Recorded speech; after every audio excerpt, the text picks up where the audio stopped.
Dengan segala kerendahan hati, saudaraku Dana Revolusi, kami ucapkan salam sehat sejahtera dimanapun Anda berada. Tanpa sedikit pun bermaksud mengurangi rasa penyesalan mendalam yang mungkin sedang dialami para anggota, hari ini kami ingin mengajak Anda membahas sebuah pertanyaan krusial. Siapa sebenarnya yang diuntungkan dan dirugikan dari skema proses dana amanah ini? Sampai detik ini, jika memang ada dana amanah seperti yang dijanjikan, belum ada satupun individu atau kelompok yang berhasil menyentuhnya. Janji-janji itu tetap menjadi fata morgana. Bagian 1, pola gagal yang diulang, keuntungan para pemangku. Tidak ada salahnya kita semua bisa memperkirakan dampak keuntungan dan kerugian dengan melihat pola dan skema yang terus diulang dan selalu berakhir dengan kegagalan. Para pemangku dana amanah menunjukkan pola yang sama, mulai dari proses yang diklaim bersifat gaib, kendala teknis, hingga mekanisme perbankan, semua terus diulang dan diperbarui dalam narasi mereka. Ini adalah bukti nyata bahwa harta yang mereka cari hanyalah ilusi yang justru dijadikan sumber keuntungan bagi mereka. Mereka tidak akan pernah berterus terang bahwa proses itu gagal. Mengapa? Karena hal itu akan merusak reputasi mereka di mata pemangku lain dan sengaja dilakukan untuk mengelabui rasa kecewa anggota agar tidak menempuh jalur hukum. Akibatnya, penderitaan anggota terus berlanjut.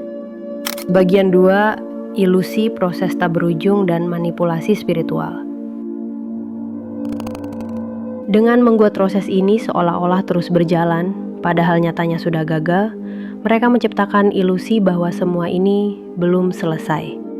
Beberapa pemangku bahkan akan memprediksi pencairan dana amanah dengan mengaitkannya pada gejolak alam semesta. Jika tanda-tanda alam semesta diartikan sebagai cahaya biru sebagai penanda cairnya dana amanah, dengan begitu mereka sengaja mengulur waktu, terus menjaga kepercayaan anggota bahwa proses ini belum dikehendaki Tuhan Yang Maha Esa dan terus menciptakan biaya baru. Disinilah mulai terlihat taktik adu domba yang mereka ciptakan. Ironisnya, anggota yang tidak mempunyai landasan spiritual yang kuat seringkali cenderung lebih royal dalam berkontribusi.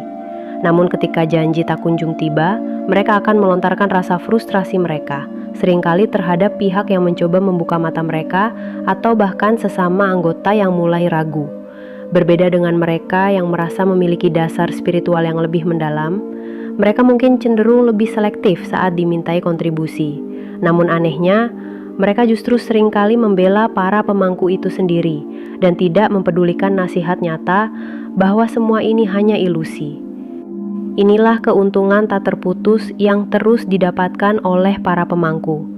Mereka para pemangku ini memang sengaja memecah belah keyakinan yang beragam, memecah belah kepercayaan sesama anggota.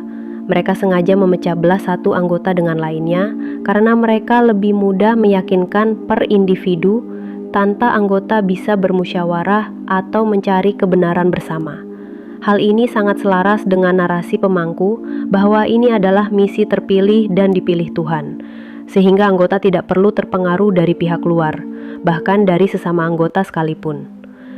Mereka akan terus berupaya lari dari tanggung jawab, karena menganggap semua ini masih dalam proses.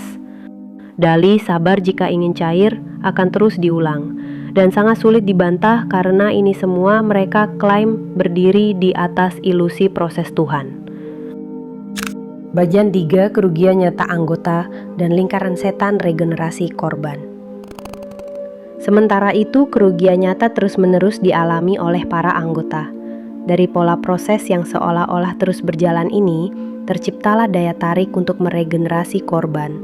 Anggota yang hilang kepercayaan akan digantikan oleh anggota baru yang terjerat. Bukankah skema dan pola yang mereka jalankan dari masa ke masa selalu sama? Proses ini terus diulang dari satu skema ke skema lainnya, sampai anggota terus jatuh dalam lubang penderitaan, jatuh sakit, bahkan ada yang sampai meninggal dunia tanpa pernah melihat hasil yang dijanjikan. Saudaraku, setelah kami melihat kondisi yang terjadi dari pola atau skema yang terus diulang ini, kami menyadari satu hal krusial. Perpanjangan tangan utama para pemangku dalam melanggengkan penipuan ini adalah harapan palsu yang terus dihembuskan, dan keterlibatan anggota itu sendiri dalam menyebarkan dan membenarkan ilusi ini kepada orang lain, tanpa sadar menjadi bagian dari lingkaran setan ini. Mari kita putuskan rantai ini. Saatnya berhenti menjadi bagian dari skema yang hanya menguntungkan segelintir orang di atas penderitaan banyak jiwa. Buka mata, berpikir jernih, dan mari bersama-sama menyuarakan kebenaran. Salam Dana Revolusi.